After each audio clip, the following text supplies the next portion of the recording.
One more of those. Deep breath in. Let it go. And so good morning again.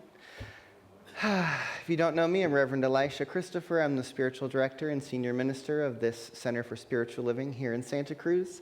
I do use they, them pronouns. My ancestors come to us from all over the world. Those who immigrated to the United States in the last few hundred years came here from Ireland, Scotland, Austria, and Holland. And I do have ancestors indigenous to the Americas as well. This month, the month of August, across the Centers for Spiritual Living, our theme we're exploring is the fear and the furious. And so we were blessed to hear from Chaplain Wendy last week, who gave us a powerful talk on being with our anger. And that's the furious piece of the fear and the furious. And today we're going to talk about fear. What is fear from a spiritual perspective? And how can we use our fear to be the invitation to our growth and also a place of recognizing where our true power lies? So,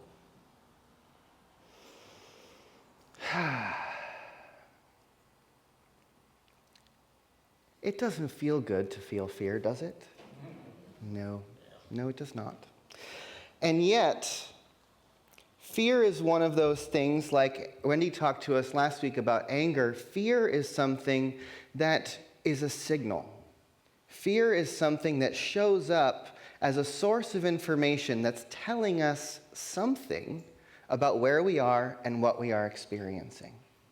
Right? And oftentimes we experience fear when we feel like our freedom, our body, or our safety is in threat, right? That's usually what we think of as fear, is when we sense danger, right? That's fear. And in Science of Mind, there's often, in many of the classes, we talk about fear as being the opposite, or not the opposite, but the inverse of faith. Now, faith is when we put our belief in something. It's when we give our attention to something and we say, I believe this is going to happen. I believe that this is true. So when we say fear is the inverse or the opposite of faith, oftentimes when we experience fear, it's because we're placing our belief, we're placing our faith in the outcome that we don't want to happen. Oh, ouch, sorry. Do you hear that? Right? So when we are in fear about something that can happen, that might happen, something that is coming our direction, we are placing faith in the outcome we do not want. Right? Yeah. So fear is your faith in the thing you don't want. Right? Can you hear that? Right? And so because we know that our faith is the power of our belief, it's where we put our attention, it's what we hold as being true. So if I hold that danger is true, if I hold that the thing that's coming at me is real, then I'm placing faith in the thing that I don't want. Which we know, where we place our faith, we give our attention. What we give our attention to, what? Grows, expands. Right? And so we want to start to play with this idea of fear as an invitation to up-level our faith.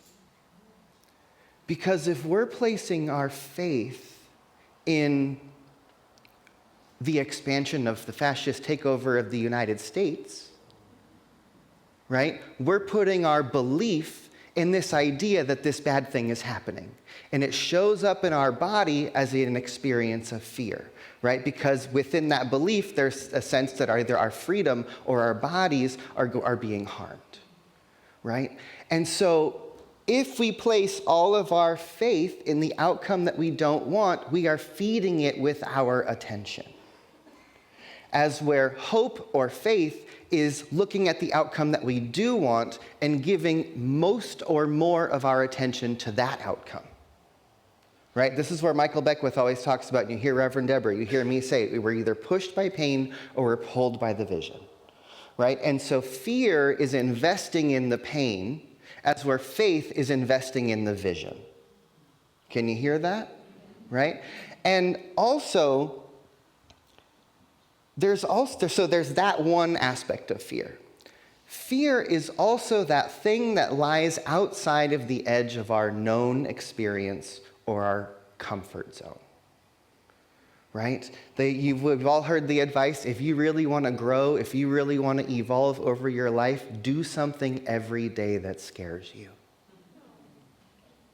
Right? If you do something every day that's outside of your comfort zone, that's going to push you to grow. And likely, those things that are just outside of your comfort zone are going to be a little bit scary. They're the things that might give you a little bit of anxiety. They're the things that might make you doubt yourself or go into that sense of fear. What is going to happen if I step beyond what I know? Right? And oftentimes when we approach the edge of our known world, fear is what's right on the other side. Right? And oftentimes it's the fear of what could happen. It's putting the faith in the potential outcome that I don't want that oftentimes stops us, right, from making the big steps or the big leaps that we know we need to make in our life. Whether that's leaving a job, leaving a home, leaving a relationship, taking a step to start a business, taking a step out to do whatever it is that you're ready to do next in your life, oftentimes our growth edge requires a big leap of faith. And that leap of faith is going to require us to overcome a little bit of the fear in the process, right? And, many of you have probably heard me say this in the past, but there was a time in my life where I was absolutely fearful, even phobic of public speaking. I know. Going through school and in early college, I failed speech 5 times in college. I could not get through the class. Every time I was invited to give a book report in high school or to give a presentation in college, and I would come up in front of a group of people, I would be shaking, I would be sweating, I would be turning red. I would oftentimes torture myself and go absolutely last, right? And sit in the back of the room almost ready to vomit because I know I have to come up there at some point and speak. And it was impossible. And my voice would clam up. I wouldn't be able to talk. I'd be shaking.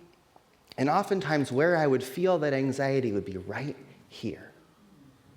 There would be this clenching tightness in my chest and in my throat.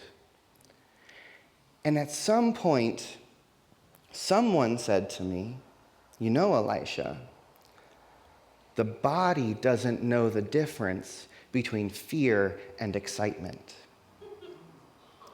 They're the same, it's adrenaline, it's the same chemical. Fear and excitement come from the same place. The body doesn't know the difference. And so what if you're not afraid of speaking? What if you are so excited that the energy overwhelms you? Right? And what would happen is I was so afraid to speak, I was so afraid to be seen that I would shut down my voice. And all that energy that was in my body that wanted to be spoken would get stuck right about here. And it would turn into an anxiety attack. It would turn into panic. It would turn into overwhelm. And then at some point, there was one speech teacher, the 5th time in college, who I forget how it happened. But I was invited to speak about something that I was passionate about. And at that time, it happened to be meditation. And so I did a short talk on meditation. And something changed in that. And what happened is that I got to a place where I got to speak about something that I loved, and I learned to open my mouth. And as soon as I opened my mouth, all of that energy that was inside of my body, all that energy that was blocked and built up right here, suddenly came flying out of my mouth and landed in the hearts and the minds of each person in the room. And I realized in that moment that I had been holding my gift back. And that all of the anxiety, all of the fear around speaking was because I had put a plug in that energy flow, and it came back upon my body and took over me, almost made me sick in some moments, right? And so think for yourself about something you might feel afraid of doing, something you might feel afraid of stepping out into, something you might be anxious about in your own life, and think about if I'm just blocking an energy that wants to come through me, what would happen if I let it flow? Right? Because what I learned in that moment for myself was that the anxiety, the fear within me, before I was to speak in front of a group of people, what I was feeling was the energy of what wanted to be said. And I was afraid to let it out. And when I learned that that energy that would come into my body before a talk wasn't fear, it was excitement, it wasn't overwhelm, it was the power of what wanted to be spoken, I unlocked one of my gifts. Right? And now I still get that little tingle of energy. Sometimes it's on the drive here. Sometimes it's while I'm getting ready in the morning. Sometimes it's while I'm sitting right there during the chant. And I feel that thing that starts to happen. And what I've told myself over the years, when I get that rush of fear before I'm to give a talk, I go, oh, thank you, God, my talk just arrived. And then that energy that I feel in my body is what I gift to all of you. Right? And you feel what happens in the room when we do this thing. And I think that there's something within each one of us that we all have these gifts. We all have the ways that the energy of God, the energy of life comes into our bodies and then wants to be expressed into the world. Maybe it's through poetry, maybe it's through art, maybe it's through music, maybe it's through protesting, maybe it's through writing letters, maybe it's through making calls to your senators, maybe it's through talking to your neighbors about this and that, whatever it is, right? There's something within you that's burning to come into the world, and oftentimes when we contextualize it as fear, or we contextualize our gift as something that we're afraid of, we stuff it down, and it cannot just become anxiety, it cannot just become fear. If we keep blocking that energy that wants to come through us, it can become dis-ease in our bodies. That energy can become lodged in our physical body somewhere. And oftentimes our healing has to do with unlocking that thing that we've locked up so that we can let it out. Right? And so this invitation into this exploration of fear this week is to think to ourselves, what is it within me that I am holding back that the world needs? Right? And we talked about anger last week. We're talking about fear this week. Check in with your body and see where your fear or your anger, whatever that energy is, feel where it shows up in your body. Because where you feel the tension of fear will show you where that passion center lies. Right? If your fear shows up in your gut, that's your power center, right? That third chakra. Right? That's all about the identity and the self. If you feel the fear, the energy in your heart center, it's probably about something that you love. If you feel it in your throat, it's about something that needs to be spoken. Right? Listen to your body. That body has the wisdom ingrained in it that's trying to tell you what you need to know. And so we can flip the context, right? To change our fear to excitement. And also let the anger or the fear, whatever it is you might be dealing with in any particular moment, it's also going to inform you. Oftentimes, when we think about the fear that's coming at us from the world, right? The circumstances that are happening, what's happening in this nation, what's happening in our world, what's happening in other places, and the fear is overwhelming. What happens if, right? And we get into that what happens if place, where a lot of our fear comes from, because most of the things that we fear are out there somewhere, right? And we oftentimes, I don't know about you, I'm a human person. I love to ruminate on the things that I'm afraid of that aren't happening right now, right? And at the same time, that sense of threat that we may feel with the existential fears of the things that really are coming at us, fear and anger also inform us about the things that we love and the things that we value. And oftentimes when fear or anger comes up, it's because something that we love or something that we value is being threatened. And that then is an invitation for us again to turn that fear into power, to turn the anger into fuel. Right? After Wendy's talk, I was listening to an interview with Amy Goodman from Democracy Now! Was interviewing Leonard Peltier, and I was watching an old recording of that. And one of the things she asked Leonard Peltier after his, been 50 years, something like that, in prison and got released and is now on house arrest, and as an activist for the, Native cause, she asked him at one point, what is the thing that has motivated you all of this time to keep up the fight? And he looked right back at her and said, anger. He says, because I am so angry at what happened to me that I never want to let it happen to anyone else ever again. And I want this condition in the world to end. And so the anger becomes the motivator. It becomes the fuel underneath us that gives us the passion that says there's something so precious here that it's waking up all of my senses to know that what is in front of me is important to take care of. Right? There's an invitation that happens through the body. And the body gives us these gifts of fear and anger and adrenaline and excitement to tell us something about what's happening in our environment, to tell us something about what's happening in relationship to that which we love and that which we hold true. Right?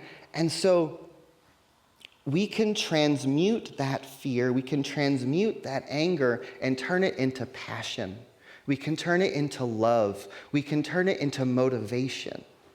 Right? And that's where our spiritual work lies. Because if we just get consumed by the anger, or if we just let the fear overwhelm us, most likely we're going to burn up or we're going to shrink down. Right? We have to transmute the fear and the anger and turn it into love, turn it into passion, turn it into activation. So that then becomes the fuel that motivates us. It becomes the energy that we have to gift to the world. And realize that each one of us are powerful creators. Each one of us is the consciousness of the universe encapsulated in these cute little human forms. But we are magnificent. We are the universe. We are evolution. We are life itself. And then when that life force feels threatened, when that life force is being told to shrink down, when that life force is being told to back up, something within us wakes up and says, no, we're going to step up. We're going to expand. We're going to speak up a little bit louder. We're going to be a little bit stronger. We're going to fight for that which we love. Right? And so fear can be a motivator, and anger can be an accelerant. Right? And so take a moment to yourself and think about something that you feel fearful about. Personally, collectively, in your own life or in the life of our world. What is something that comes up as something you feel fear around? And invite that fear to show up right in this moment. If you could feel where you feel it in your body, just bring awareness to that place. Maybe even place a hand on the place in your body where you feel the fear. And then ask that fear, what are you telling me about what I love? What is this fear telling you about what you love?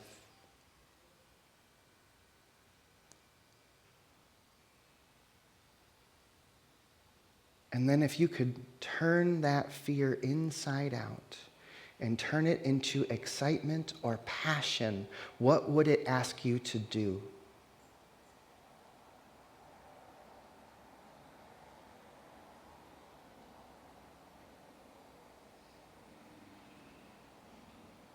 and feel whatever comes.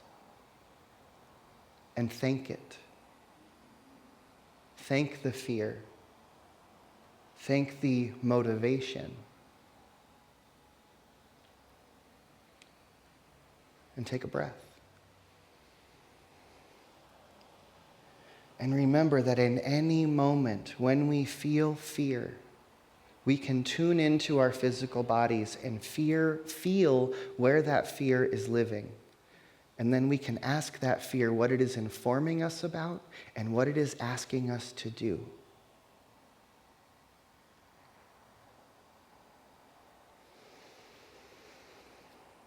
So take a breath. Let that fear go if you want to. Let it settle. Let it wake up, transform.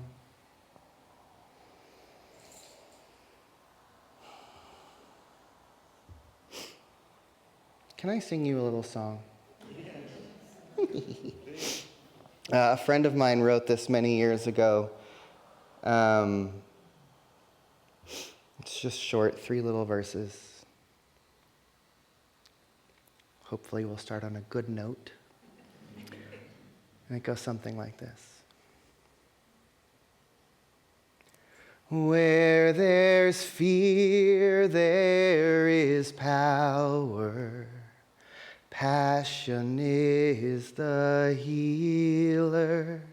Desire cracks open the gate. When you're ready, it'll take you through. And nothing lasts forever. Time is the destroyer. The wheel turns again and again. Watch out, it'll take you through. And nothing dies forever. Nature is the renewer. The wheel turns again and again. When you're ready, it'll take you through. Where there's fear, there is power. Passion is the healer. Desire cracks open the gate. When you're ready, it'll take you through. And nothing lasts forever. Time is the destroyer. The wheel turns again and again. Watch out, it'll take you through. And nothing dies forever. Nature is the renewer. The wheel turns again and again. When you're ready, it'll take you through.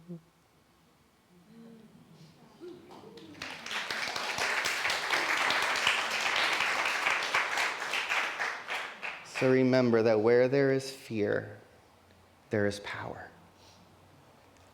And I want us to remember that the tools of oppression are used to keep us in a state of fear.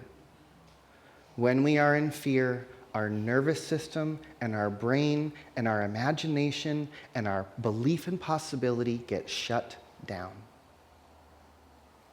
When we are in fear, our mind shuts down. Where there is fear, there is power. And oftentimes our power is hidden just underneath the place or the thing or the experience or the choice that we are most afraid of. And so what would it look like to be courageous and brave, to live into the places of our fear and go looking for our power, which may be hidden just out of sight? And if we can allow whatever fear comes our way to be our activation, to get us excited, to get us lit and awakened, then that fear can be transformed into power. So take a breath and let it go. Take another deep breath in and let it go. One more deep breath. Breathe in with a gentle sigh or a sound. Let it go. And so let us just drop in a little bit deeper together. And breathe. And as we breathe, let us remember that there is one life, that there is one power, that there is one source presence that is living and breathing throughout the entirety of existence. And what I know is that this one that I call God is the source of true power. That this power shines the sun, it spirals the galaxies, it grows the trees, it beats our hearts, it animates our bodies, it speaks these words, it is hearing them right now. That the one power that spins the planet, that holds our bodies through gravity, that the one power is coursing through our veins. That the Spirit of the living God, that the power and presence of the universe itself lives and breathes in each one of us. And so let us remember that the source of true power lives within us, that source of true power is seeking to speak through each one of us. It is seeking to stand through each one of us, that power is seeking to express through each one of us into the world. And so let us claim our power as the invitation to live into our exploration of the things that are calling us. And so let us know that whatever fear we may be feeling in this moment, whatever fears or anxieties may come up to us and through us in any given day or in any given moment, these are our access points. These are our invitation to awakening the power that lives within us. And so as I know for myself that the places of fear and anxiety have been hiding the great gifts that I came here to share, I know for each one of us that the fears and anxieties that we move through each and every day, but beneath them, something is being hidden. Our power, our voice, our truth is being hidden underneath our fear. And so let us remember to stare our fear in the face and remember that the body does not know the difference between fear and excitement. So when our heart beats fast, when our bodies react, let us know that our power is being activated and that our role is not to shrink or run from it, but to expand and move towards it. Because as we move towards the object of our fear, it can dissipate in the face of our truth. And so I'm grateful for this moment in history where our power is being awakened. Where that which seems to be fear, that which seems to be powerful, that which seems to have some outer control over us is simply an illusion. And as some would say, fear is false evidence appearing real. And that we look to the real, we look to the true, we look to the powerful, we look to God. And in the face of that truth, all fear dissipates. And so let us know that where there is fear, there is power. And our passion is our healing capacity. And so let us breathe and let go. Remembering as we breathe that we are being breathed by something greater than we are. And as we look out into the world and we see all that is unfolding, let us be reminded that whatever triggers us, activates us, is waking us up and is pointing us towards what we love and what we hold true and what we hold dear. So for that I can be grateful and surrender and open up to the more. And so it is.